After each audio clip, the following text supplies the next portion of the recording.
నా ఫ్యాక్టరీ అమ్మే proposal drop చేసుకున్నాను. It's all right. మీ అభిప్రాయాన్ని ఎందుకు మార్చుకున్నారు? ఈ మధ్య దుబాయ్ నుంచి వచ్చిన నాన్ రెసిడెంట్ ఇండియన్ ఒక ఆయనతో పరిచయం అయింది మేడం. ఆయన మా బిజినెస్ లో 60% షేర్ తీసుకోవడమే కాకుండా మా ప్రొడక్ట్స్ కి ఎక్స్పోర్ట్ ఆర్డర్ కూడా తెప్పిస్తున్నారు. I see, very good. నేను కూడా మీ ఫ్యాక్టరీ కొని అదే చేయాలనుకున్నాను. ప్రోడక్ట్ లోకల్ మార్కెటింగ్ తగ్గించి ఎక్స్పోర్ట్స్ పెంచారనుకోండి, రెండు వైపులా ప్రాఫిట్స్ బాగుంటాయి. ఎక్స్క్యూజ్ మీ, సారీ డిస్టర్బ్ చేసినట్టున్నాను. భలేవరే బాబాయ్, రండి రండి. ఓ రావు గారా, నమస్కారం అండి. నమస్కారం అండి. బాగున్నారా? ఏమాయ్, ఏమిటో నన్ను రమ్మని ఫోన్ చేసావుట? మీ పిన్ని చెప్పింది. అదే బాబాయ్, మొన్న రాయుడు గారి మనవని గురించి చెప్పారు కదా, ఆ సంబంధం గురించి కనుక్కుంటారేమోనని. అరే, అప్పుడు నువ్వు వద్దన్నావు కదమ్మా, అందుకే నేను ఊరుకున్నాను. వాళ్ళు వేరే సంబంధం ఖాయం చేసుకున్నారు. అలాగా? వాళ్ళు కాకపోతే వాళ్ళ తాతాడు సంబంధం ఇంకోటి నా చెవిని వేసావుగా, ఇంకా నాకు వదిలేయమ్మా. మీరేమనుకోకపోతే మీరు మాట్లాడేది మీ అమ్మాయి పెళ్లి గురించేగా? అవును రావు గారు. నా ఉద్దేశంలో మీ అమ్మాయికి మా పార్ట్నర్ మోస్ట్ సూటబుల్ మ్యాచ్. అబ్బాయి అందగాడు, ఆస్తిపరుడు, పైగా బుద్ధిమంతుడు. ఇక ఫ్యామిలీ సంగతి అంటారా, అబ్బాయి తండ్రి దుబాయ్లో పెద్ద డాక్టర్, కాకపోతే తల్లి లేదు. అసలు విషయం ఏమిటంటే స్వశక్తితో దూసుకు వెళ్లే చక్కటి తెలివితేటలను కుర్రాడు. వివరాలన్నీ చాలా బాగున్నాయి. మరి ఇంతకు నువ్వేమంటావమ్మా? అలాగే బాబాయ్, రాణికి కూడా మాట చెప్తాను, తను చూడాలిగా. దాందే ఉంది. రేపు ఎలాగూ ఆ అబ్బాయిని మా ఇంటికి లంచ్కి పిలిచాను. మీరు మీ అమ్మాయి వచ్చారంటే అతను చూసినట్టు ఉంటుంది, నచ్చితే మాట్లాడుకోవచ్చు. ఇది బాగానే ఉంది కదమ్మా. నేనెక్కడికి రాను, ఎవరిని చూడు. చూడు బేబీ, నువ్వు నాతో రాకపోతే నేను ఊరేసుకుని చస్తాననో, నువ్వు నా మాట వినకపోతే నా శవాన్ని కళ్ళ చూడాల్సి వస్తుందనో బెదిరించడానికి నేను మిడిల్ క్లాస్ మదర్ని కాదు. Business loan life loan I'm more practical. So నువ్వు నాతో వస్తున్నావు. వచ్చినా వాడు నాకు నచ్చలేదంటాను. నచ్చవలసింది నీకు కాదు, అతనికి. కానీ చేసుకోవాల్సింది నేను, చేయించేది నేను. అంటే నేను సుఖపెట్టడానికి ఇష్టం లేదా? బేబీ, నువ్వెలా సుఖపడగలవు నీకంటే నాకు బాగా తెలుసు. నేను నీ కన్న తల్లిని కానీ శత్రువుని కాదు. కానీ నాకు అలాగే అనిపిస్తుంది. Don't talk rubbish. No arguments. Get ready. మా వారికి ఆలోచన ఎలా వచ్చిందో గానండి, అమ్మాయి అబ్బాయి చిలక గోరింకల్లా ఉంటారంటే నమ్మండి. నాకు కావాల్సింది కూడా అదేనండి. అబ్బాయి ఇంకా రాలేదా?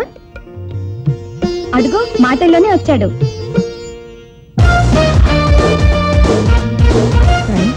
అటు చూడు, అతను కొంచెం మాధవ్లా లేడు. లేడు లేడు అడ్డమైన ప్రతివాడు మాధవ్లా ఎందుకుంటాడు? మాధవ్లా ఉన్నాడని చెప్పి నన్ను మాయ చేసి ఆ పిల్లి కట్టం వాడికిచ్చి పెళ్లి చేద్దామని చూస్తున్నావేమో. నేనేం పసిపిల్లని కాదు. ఎవడు మాధవో ఎవడు కాదో నాకు బాగా తెలుసు. హలో వివేక్. హలో, కూర్చో. Thank you. ఈవిడ ప్రమీలాదేవి గారిని పెద్ద industrialist.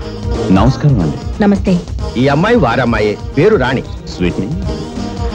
Hello. Hello. How are you? How are you అని అమ్మాయిని అడుగుతావు ఏమిటి వివేక్? హౌ ఈజ్ షీ అనేది నువ్వు చెప్పాలి. Oh, she is fine uncle. Anyway I'm sorry aunty, దారిలో ట్రాఫిక్ జామ్ అవటం వల్ల 2 minutes లేట్ అయింది. It's okay. చూడు బాబు, ఒక మనిషి సక్సెస్ కి పంక్చువాలిటీ, ప్లానింగ్ చాలా ముఖ్యమని నా అభిప్రాయం. You are right aunty. గడిచిన నిన్న అనేది క్యాన్సిల్ చెక్ అయితే రేపు అనేది ప్రామిసరీ నోట్, ఈ రోజు అనేది రెడీ క్యాష్. అందుకే టైం మేనేజ్మెంట్ లో టుడే అన్నది చాలా ఇంపార్టెంట్ అన్నాడు రాక్ ఫెల్లర్. ఇంత చిన్న వయసులో బిజినెస్ గురించి ఇంత లోతుగా ఆలోచించే నిన్ను చూస్తుంటే నాకు ఆనందంగానూ ఆశ్చర్యంగానూ ఉంది. మీతో పోలిస్తే నాలెడ్జ్ లో నేను చాలా చిన్నవాడిని ఆంటీ.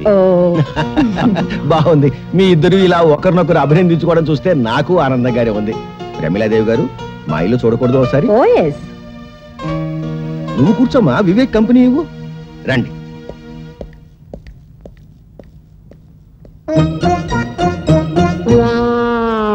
కూర్చోండి. మరేం లేదు, మనం ఎదురుగా ఉంటే వాళ్ళిద్దరూ మాట్లాడుకోవడానికి ప్రైవసీ దొరకదని పిలిచానంతే. కౌసల్య, భోజనానికి ఏర్పాట్లు చూడు. అలాగే.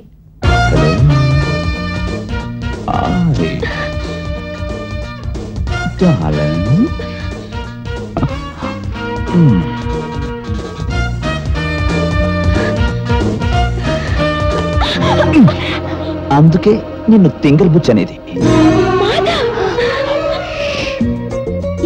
ఇదంతా ప్లాన్లే, అదంతా తర్వాత చెప్తాను కానీ ముందర కూర్చో. కూర్చో కూర్చో కూర్చో కూర్చో. ఇదిగో, నేనెవరో తెలియనట్టు, నేనంటే నీకు ఇష్టం లేనట్టు మీ అమ్మ దగ్గర తెగ రెచ్చిపోవాలి, అర్థమైందా?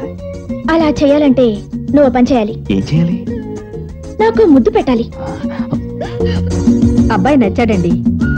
అయినా పెళ్లి విషయం నేను మాట్లాడితే ఏం బాగుంటుంది? అన్ని విషయాలు మీరే మాట్లాడి అతనికి కూడా నచ్చితే వెంటనే పెళ్లి జరిపిద్దాం. అలాగే.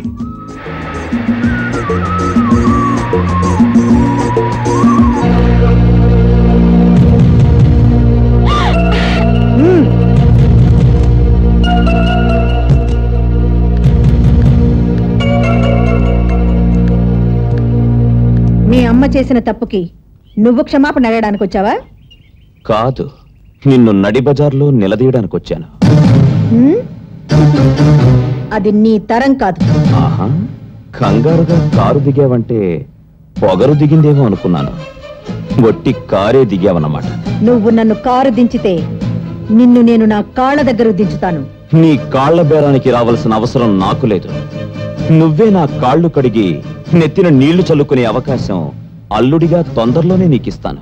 శరత్, అల్లుడిగానా? నువ్వింకో 10 జన్మలెత్తినా ఈ ప్రమీలాదేవి నీకు అవకాశాన్ని ఇవ్వదు. చూడు, నన్ను కాదని నువ్వు గబగబా దుబాయ్ వాణ్ణి తెచ్చినా, చకచక చైనా వాణ్ణి వెతికినా ఇవేవి జరగవు, జరగనివ్వను. ఎప్పటికైనా నేనే నీ కూతురికి మొగుణ్ణి. Mind that. రాణి, బాయ్.